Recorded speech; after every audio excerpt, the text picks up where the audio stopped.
On February 9th of 2004, 21-year-old UMass Amherst student Maura Murray disappeared in the White Mountains of New Hampshire in one of the most perplexing mysteries of our time. For years, we have covered Maura's case and the tireless online community that surrounds it in great detail. We have since expanded our mission with this series, raising awareness and shining a light on the stories of other missing persons. We now sit on the board of directors of the nonprofit organization Private Investigations for the Missing, which was founded by Bruce Maitland. Bruce's daughter, Brianna Maitland, went missing from Montgomery, Vermont on March 19th of 2004, just 6 weeks after and about 80 miles away from where Maura Murray vanished. Private Investigations for the Missing aims to assist with investigations for underserved families whose missing loved ones have been forgotten by the media or by law enforcement. Through our growing community, we hope to shed a light on these cold cases. Families and loved ones can reach out to us at investigationsforthemissing.org. This is Missing.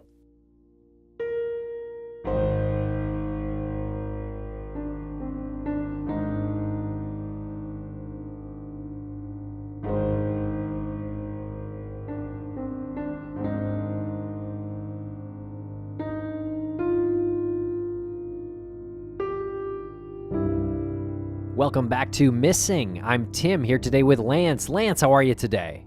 Doing great today, Tim. How are you, sir? I'm good. This is part 2 of our Niqui McCown coverage, and you'll hear from Nikki's sister. And big thank you to Shayna for putting together this document. Please follow Private Investigations for the Missing. There are links in the show notes. And be sure to check out Private Investigations for the Missing's website, especially their blog at investigationsforthemissing.org.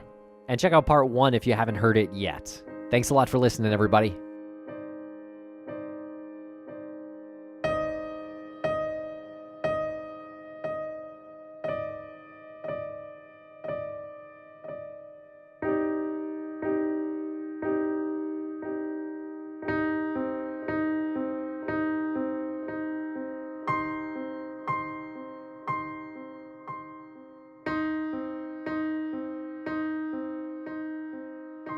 Niqui McCown has been missing since July 22nd, 2001, and she went missing from Richmond, Indiana. She was 28 years old when she went missing, and she would be 48 at the time of this recording. Her birthday is January 6th, 1973. At the time of her disappearance, she was 5 foot 2 inches, 115 pounds, and she is a light-skinned black female with light brown hair and brown eyes. Her full name is Marilyn Renee Nicole McCown. Her nickname is Nikki. She had a small scar above her left eye, a small scar on the right side of her face, a scar on the top of her head, and a large scar on her left lower leg. When she disappeared, she was last seen wearing a bright pink and purple floral swimsuit top, dark-colored shorts, diamond earrings, and a white gold bracelet. Please check out part 1 of this because we go over some more details of how Nikki disappeared and the time immediately after. She disappeared after leaving a laundromat in Richmond, Indiana. Her SUV was found about 6 months later at her old address in Dayton, Ohio, about 45 minutes east of Richmond, Indiana. Okay, we're going to jump right in and talk about Tommy Swint, who is officially a person of interest in the case as far as law enforcement is concerned. And Tommy Swint was a longtime friend and coworker of Nikki's. Some sources claim that they had been in a romantic relationship, but Nikki's family is adamant that this was not the case. Yeah, this is a thing that Shayna and I saw reported again and again through different news sources. I mean, sometimes, articles just kind of copy each other and don't do original research or interviews or whatever. But this kind of rumor has been claimed by a lot of these media sources that Nikki was indeed in a relationship with this guy, Tommy Swint, and that she was cheating on her fiance, Bobby. But it seemed like they had just dated once before she got back together with Bobby, and she considered him a friend, according to her sister, Michelle. I mean, Michelle did say that, it's possible she didn't know that there was a relationship going on past that point, but as far as she knows, this was a platonic situation. Like everybody seems to think that Nikki and Tommy had a relationship like a boyfriend and girlfriend. And what I stated is when she first worked at MEPRC, she did go out on a date for one time and she realized that she wanted to be nothing but friends. So that's how they end up being just friends. As far as I know, they were just friends, but I do know that he wanted more than a friendship. I do know that. And she kept telling him, no, no, no, we're going to just be friends. So, but I guess when I said they had went on a date, I guess people assumed that they were dating. Gotcha. She's never told me anything like that. And I'm not sure what was going on that she didn't share with everybody. But as far as I know, they did have a relationship like that. And even Nikki's daughter, Peyton, said that her mother wouldn't have time to have an affair. If she wasn't with Bobby, she was with Peyton, plus her job. I mean, it seems it seems highly unlikely just based on everything that we've gathered here. And what did you say? They only went on one date, and but they maintained a pretty decent-sized friendship. Some background on Tommy Swint. Tommy was married and had children with his wife. He was in the Marine Corps for 3 years until he went AWOL, and he blamed going AWOL on his unhappy childhood. Strikes me as a little odd. He also complained about becoming just a grunt, quote unquote, and not a military police officer like he wanted. He was discharged from the Marines under dishonorable conditions, and he tried becoming a police officer several times but was not hired. Despite being married with a family, Tommy was also in a relationship with a coworker named Darlene and spent most of his time at her apartment. Nikki was also close friends with Darlene. Darlene lived just down the street from the complex where Nikki's car was found. Nikki had spoken to Darlene on the phone the day she disappeared regarding where to buy hair and nail vitamins that Darlene had told her about. According to Darlene, this was a quick conversation, but phone records indicate it was a much longer conversation than Darlene had claimed. Darlene's neighbors said that she was pretty sure they saw the car Nikki was driving that day in Darlene's driveway. So we've taken yet another interesting turn here. Yes, indeed. Yeah. So when I spoke to Michelle, she talked about these hair and nail vitamins, which seems like a strange thing to drive all the way to Dayton for. But again, I mean, Nikki was getting married in 3 weeks, and she was a person who would really care about her appearance and wanted to look her best on her wedding day. So it's definitely a possibility that she would drive 45 minutes to get these beauty products. But Michelle also said that Darlene could have used this as a ruse to get Nikki to drive to Dayton and meet her. But despite Nikki telling people Tommy was like a brother to her, their friendship seems to have been very troubled. People said Tommy had an infatuation and obsession with Nikki, and he would lend her money and buy her things. People found this odd because he had a wife and a girlfriend. Yeah, there was a couple incidents where he would send her things or give her things. One of them was some lingerie, which is not something you necessarily give to a platonic friend. And Michelle says Tommy had a history of stalking and harassing both Nikki and other women. He was known to wait outside a coworker's house that Nikki sometimes spent mornings at. And there's a disturbing moment that Michelle tells where she heard yelling as she walked up to Nikki's apartment, and upon entering, she found Nikki in a position where it seemed as though she was trying to kick Tommy out, and she shouted that Tommy was trying to rape her. And Tommy laughed, called it a joke, and left. And Michelle is not sure what would have happened had she not walked in that day. What did Michelle tell you about that incident? I mean, yeah, that was exactly her recounting of it. I mean, she didn't know exactly the context of the situation. Regardless, Nikki said he was trying to rape her. I believe Nikki. I do not believe Tommy. I remember one time that I was on my lunch break and I had stopped by Nikki's house because my job wasn't too far from where she was living at. And I get to the door and I hear this screaming. And I'm like, okay. And I hear this, get off of me. So I just walked in. The door was unlocked. I walked in. I said, "What are you doing to my sister? Get off of her." She said he was trying to rape her. And he started laughing. And he got away. He got back. And then he started chasing us both around the house. And he started laughing. He said, "I'm just playing with y'all." And then he left. Now, I don't know if I wouldn't have showed up, if he would have really raped her and he just kind of made it seem like he was clowning around when I showed up. Or if he, I don't know. I'll never know that. But at the same time, he had sliced, right around that time is when he sliced her tires. She had borrowed some money from him, and she got paid the next day. And she told him she was going to pay him back. Well, he called her the night before and said, "You know how you can pay me back?" And she was like, "How?" And he said, "Why don't you do this threesome with me?" And she said, "I don't do stuff like that." And she hung up. Well, the next morning she got up and her tires were sliced. And so was Bobby's. So when I got to her house to help them out, Bobby's sitting there going off thinking Steve did it. Nikki pulls me to the side, said, "I know who did this." And I said, "Who?" And she said, "Tommy." I said, "Why would he do this?" She said, "I owed him some money.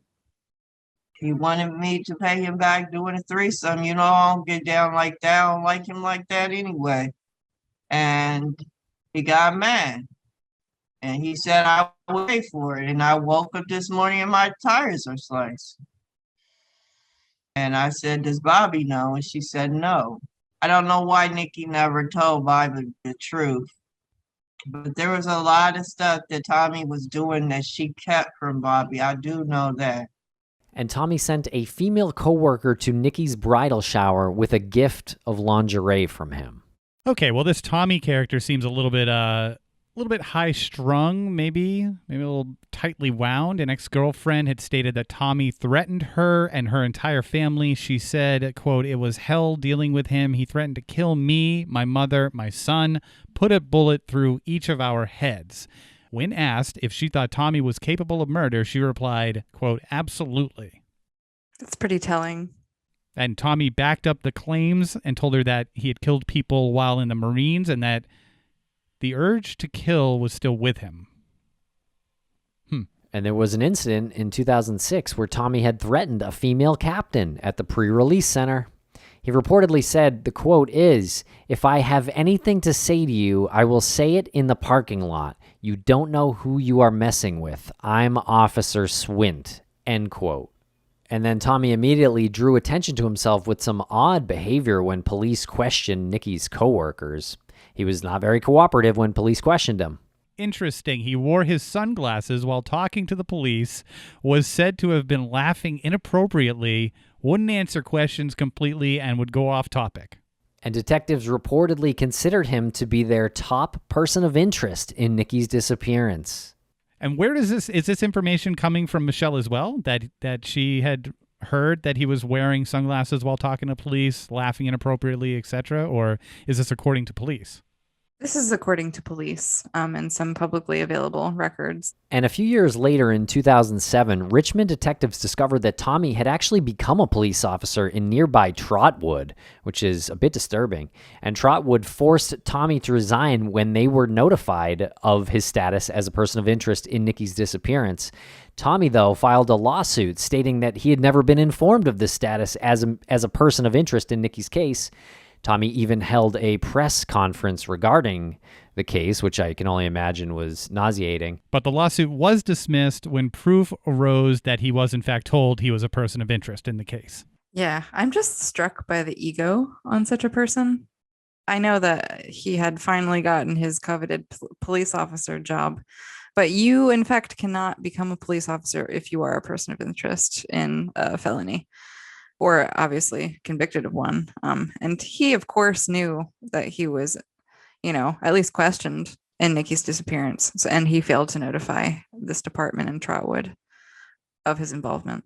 All right, well, let's take another twist here, another turn, and talk about the murder of Tina Marie Ivory. Due to media coverage on Tommy Swint, a confidential informant recognized him and told Dayton police to look at Tommy as a suspect in the 1991 murder of a 33-year-old woman named Tina Marie Ivory.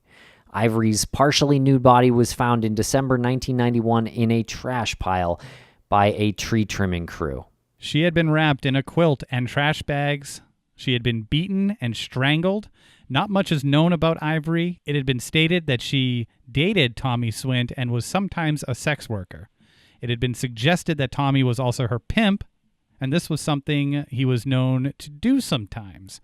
And Tommy was reportedly known for his dislike of sex workers and homosexuals and his poor treatment of women.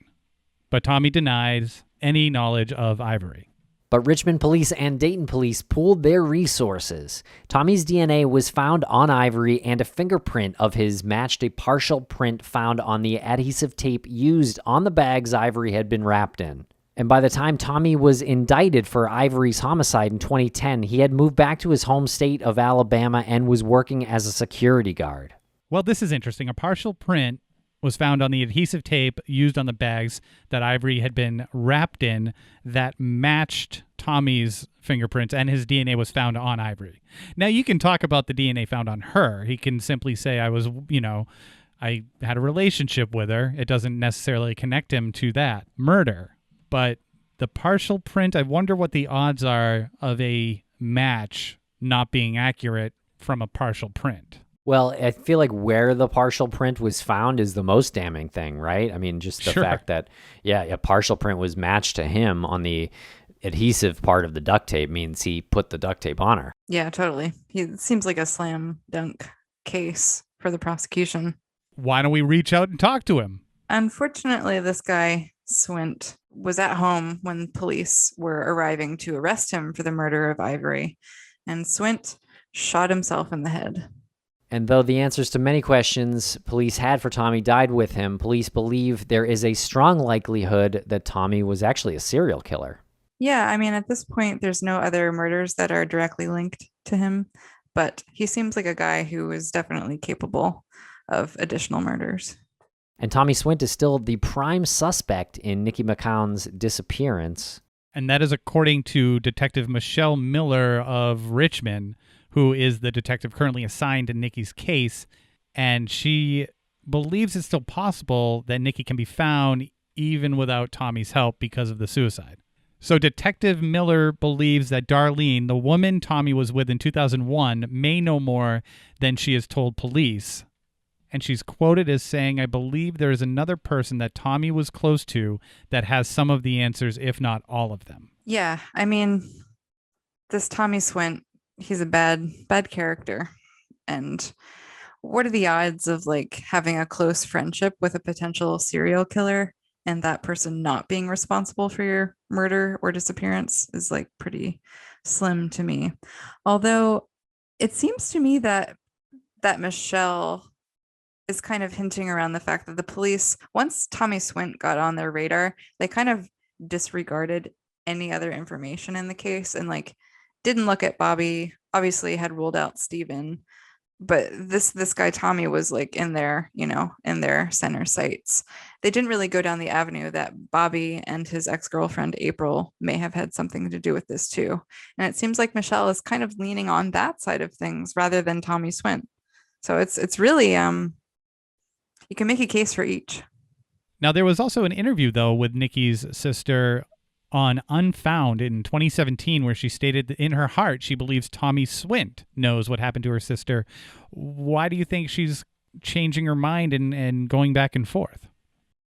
I don't believe she's really changed her mind. I think she's leaving space in her imagination to believe that Tommy Swint is responsible for this, and definitely wants Darlene talked to again and interviewed to see if she has information.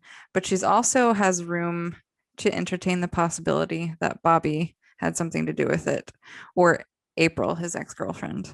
I think at this point in the case, because it's been so long, and it isn't solved, and they haven't recovered Nikki, either alive or deceased. She just wants to like turn over every stone in this path. And it seems to her that law enforcement just like disregarded Bobby. So she definitely wants all avenues checked out. Well, it's truly unfortunate because from all accounts, it seems like Nikki was a solid human being who was motivated, ambitious, had some really significant sights set on her future and her daughter's future. And Michelle says that the family used to be incredibly tight, but now they're all living very separate lives. It's unfortunate Nikki's father passed away a few years after she disappeared and never got over the grief of losing Nikki. And that's what she believes is ultimately what killed him. And that comes back to why we do what we do on this show, which is not just about the victim themselves, but about these secondary victims that will always be affected by it, even if there's answers.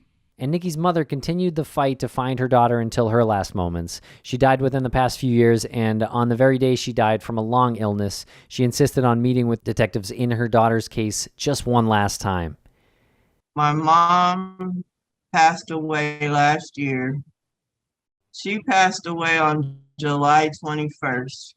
Nikki's anniversary is July 22nd. I'm gonna try to hold on for her. She tried to hold on for her daughter, but she couldn't because she had cancer eating her body. My dad passed away just 3.5 years after Nikki came up missing. He grieved himself to death.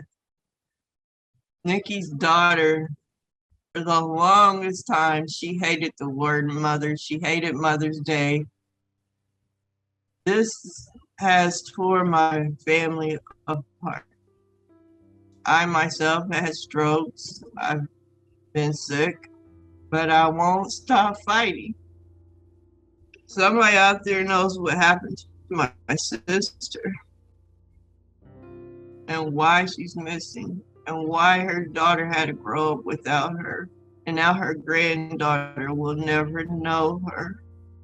And for whatever selfish reason, they're allowing my family to fade away and suffer not knowing. That gives me every reason to continue this fight. And I have family members that tell me to shut up, leave it alone, leave it alone. I can't leave this alone. If it was me, Nikki would be fighting until she got an answer. She was that type of person. And Michelle has a website with more information on Nikki's disappearance. It is Help Find Niqui McCown, and that's spelled NIQUIMCCOWN.wordpress.com. HelpFindNiqui.wordpress.com. Truly baffling and tragic. Indeed. And if you have any information on Niqui McCown's disappearance, don't hesitate to reach out to the Richmond Police Department at 765-983-7247.